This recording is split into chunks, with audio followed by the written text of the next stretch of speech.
హెరోదు వద్దకు తిరిగి వెళ్ళవద్దని కలలో హెచ్చరిక పొందిన జ్ఞానులు నిశ్శబ్దంగా మరో మార్గం ద్వారా తమ ఇంటికి వెళ్ళిపోయారు.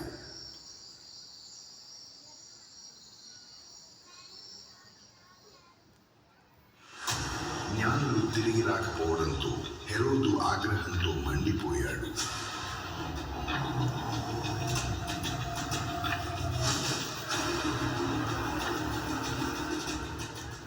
వాగ్దానమైన రాజును పూర్తిగా నిర్మూలించాలని ఆశిస్తూ బెత్లెహేములో 2 సంవత్సరాలు మరియు అంతకంటే తక్కువ వయసున్న ప్రతి బాలుడిని హతమార్చమని అతడు ఆజ్ఞాపించాడు.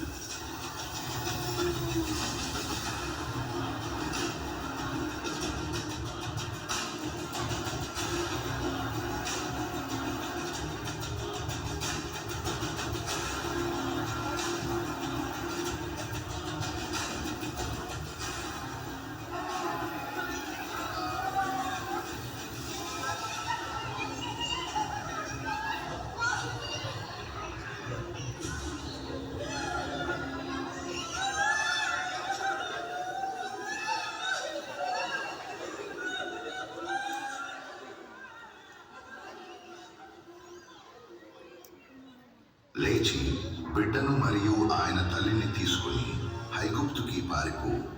నేను చెప్పే వరకు అక్కడే ఉండు, ఎందుకంటే హెరోదు బిడ్డను చంపటానికి వెతకబోతున్నాడు.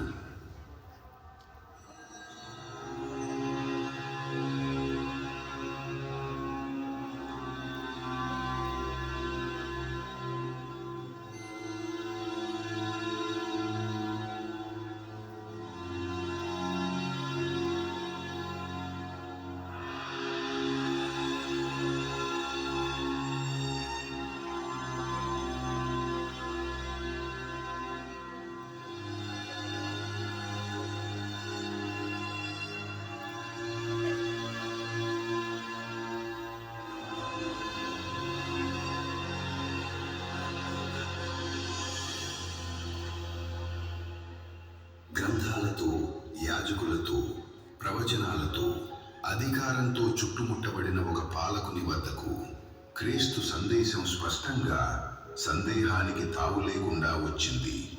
సత్యం అతని గుమ్మం వద్ద నిలిచింది, కానీ అతని హృదయం మూసుకుపోయింది. యేసుక్రీస్తు అందరినీ రక్షించటానికి జన్మించాడు. హెరోదుకు కూడా యేసుక్రీస్తు గురించి సందేశం వచ్చింది, కానీ అతడు దాన్ని తిరస్కరించాడు. దాని ఫలితంగా తన చర్యలకు తగిన పరిణామాలను ఎదుర్కొన్నాడు.